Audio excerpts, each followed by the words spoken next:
Selamat petang dan salam sejahtera. Saya Daniel Anthony dan anda sedang menonton sekilas fakta untuk petang ini 3 Disember 2021.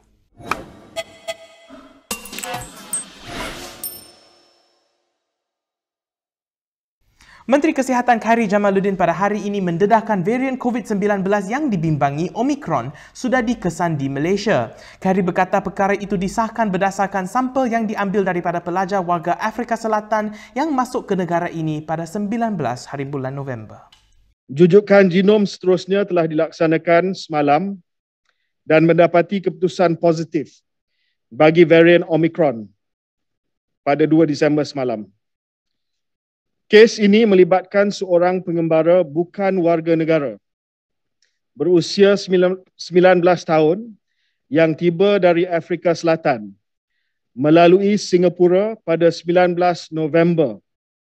Ini adalah sebelum diumumkan VOC Omicron oleh WHO dan sebelum kita telah ketatkan sempadan kita dan tidak membenarkan warga negara daripada negara-negara tertentu masuk. This was before, Menurut Khairy, pelajar itu menjalani kuarantin seorang diri, patuh kepada peraturan, telah menerima vaksin lengkap serta tidak bergejala.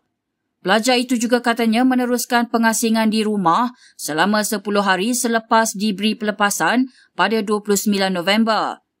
Sementara itu, Khairy berkata, terdapat kemungkinan besar bahawa kes-kes Omicron sudah pun berada dalam negara ini.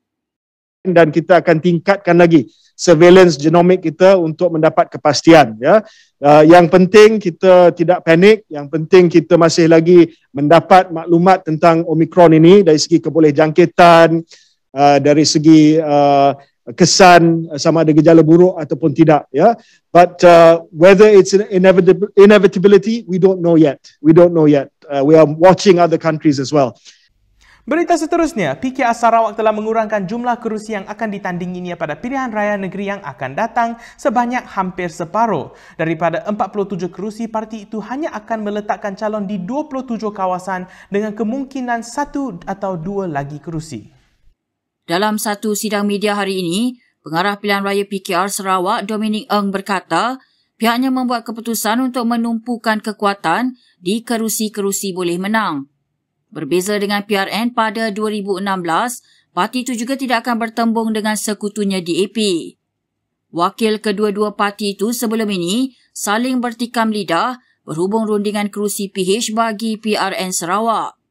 Sementara itu, ketika ditemui dalam lawatannya di Kapit Sarawak hari ini, Presiden PKR Anwar Ibrahim berkata, ketika ini masih ada ruang untuk rundingan kerusi dengan Parti Sarawak Bersatu PSB. Untuk rekod 2 bekas aduan PKR, Baru Bian dan Si Chihau menyertai PSB selepas dipecat daripada parti itu tahun lalu. Status kerjasama antara UMNO dan PAS menerusi Muafakat Nasional bergantung kepada keputusan 191 bahagian UMNO. Ini kata Ahmad Maslan. Setiausaha Agung UMNO itu berkata perkara itu akan dibincangkan bahagian parti itu dalam Perhimpunan Agung UMNO bermula 18 Disember tahun ini. Sinar Harian melaporkan, Ahmad Maslan berkata pada masa ini, UMNO berpegang kepada keputusan yang dibuat dalam Perhimpunan Agung yang lalu agar Muafakat Nasional diperkuatkan. Ini walaupun PAS memutuskan untuk bekerjasama dengan Bersatu dalam PRN Melaka yang lalu. Sehubungan itu, beliau berharap agar 191 bahagian UMNO yang bersidang kelak dapat membuat keputusan terbaik untuk parti itu menghadapi PRU ke-15. Pada PRN Melaka bulan lalu, rundingan antara UMNO dan PAS menemui jalan buntu dan PAS akhirnya memilih untuk bertanding atas tiket Perikatan Nasional. Presiden PAS Abdul Hadi Awang juga menegaskan pembentukan Muafakat Nasional tidak lengkap tanpa Bersatu dan beliau menolak sebarang kerjasama yang hanya melibatkan partinya dan UMNO. Bekas Perdana Menteri Muhyiddin Yassin telah tersilap cakap berkenaan peruntukan vaksinasi COVID-19 ketika menjadi Perdana Menteri. Ini berdasarkan keterangan yang diberi Menteri Sains, Teknologi dan Inovasi ketika itu Khairy Jamaluddin kepada Jawatankuasa Kira-kira Wang Negara ataupun PAC. Pada November tahun lalu, Muhyiddin berkata kerajaan membelanjakan RM3 bilion untuk mendapatkan vaksin bagi 6.4 juta penduduk Malaysia iaitu sebanyak RM468.75 bagi setiap penerima. Bagaimanapun, keterangan Khairi kepada PAC pada Januari lalu mendedahkan bahawa Muhyiddin tersilap cakap dan harga RM468.75 bagi setiap penerima adalah tidak benar.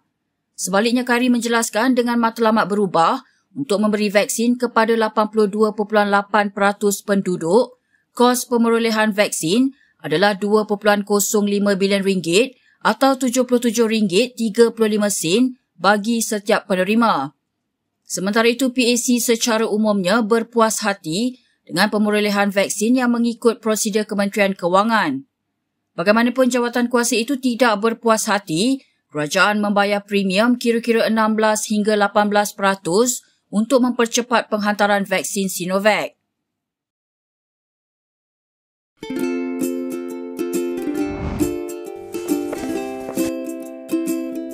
Shellfish, red meat, and beer. If you love indulging in these foods, you may end up with high uric acid level in your blood.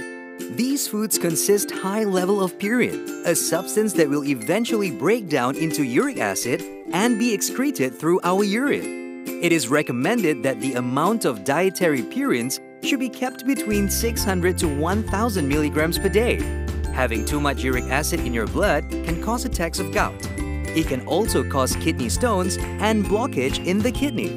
The crystallization of the excessive uric acid in your blood can be eased by reducing purine-rich food to only 100 to 150 milligrams daily, maintaining a healthy lifestyle, and consuming urinary alkalinizer like Ural.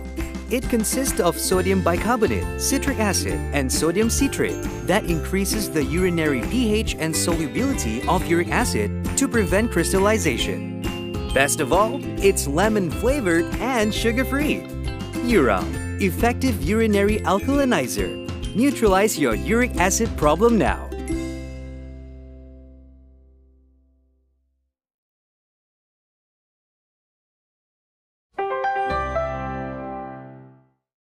Kita sekarang ke perkembangan berikutnya. Veteran DAP Lim Kit Siang pada hari ini mempersoalkan sekiranya negara sedang dilanda kegilaan melantik penasihat. Ini susulan pengumuman kerajaan bahawa Perdana Menteri Ismail Sabri Yaakob akan mendapatkan seorang lagi penasihat khas berhubung hal-hal kesihatan. Dalam satu tulisan di blognya, Ahli Parlimen Iskandar Puteri itu bertanya sekiranya Ismail akan mempunyai 31 atau lebih penasihat khas yang membayangi setiap 31 menteri kabinetnya. Semalam, Menteri di Jabatan Perdana Menteri Tugas-Tugas Khas, Dr. Abdul Latif Ahmad mengesahkan seorang penasihat khas kepada Perdana Menteri dijangka akan dilantik bagi membantu Ismail. Katanya penasihat khas itu adalah untuk hal-hal berkaitan kesihatan dan ia sedang dalam proses lantikan. Terdahulu, Ahli Parlimen Pengerang Azalina Osman Said dan Ketua UMNO Kedah Jamil Hir Baharom masing-masing telah dilantik sebagai penasihat undang-undang dan hal ehwal agama. Sementara itu, Lim mempersoalkan justifikasi pelantikan penasihat khas bagi portfolio yang sudah ada menterinya yang mencerminkan Ismail kurang yakin terhadap menteri-menteri berkenaan.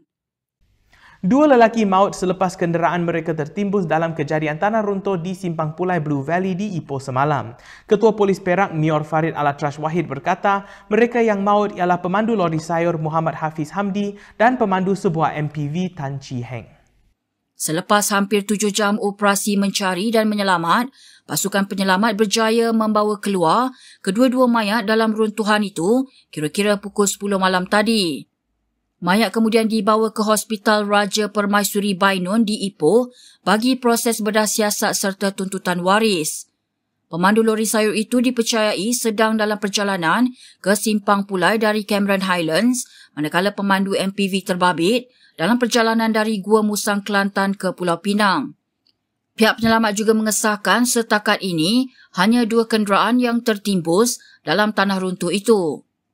Jabatan Bomba dan Penyelamat Malaysia Perak menerima panggilan mengenai kejadian itu kira-kira pukul 1.44 tengah hari semalam sekaligus kerja-kerja mengangkat timbunan tanah menggunakan jengkau diaktifkan serta-merta di lokasi kejadian. Sementara itu, Pengerusi Jawatan Kuasa Infrastruktur, Tenaga Air dan Pengangkutan Awam Perak, Muhammad Zulkafli Harun berkata, hujan yang berterusan dipercayai menyebabkan berlaku hakisan tanah di kawasan Cerong Potong di laluan berkenaan. Berikut beberapa lagi ringkasan berita untuk hari ini.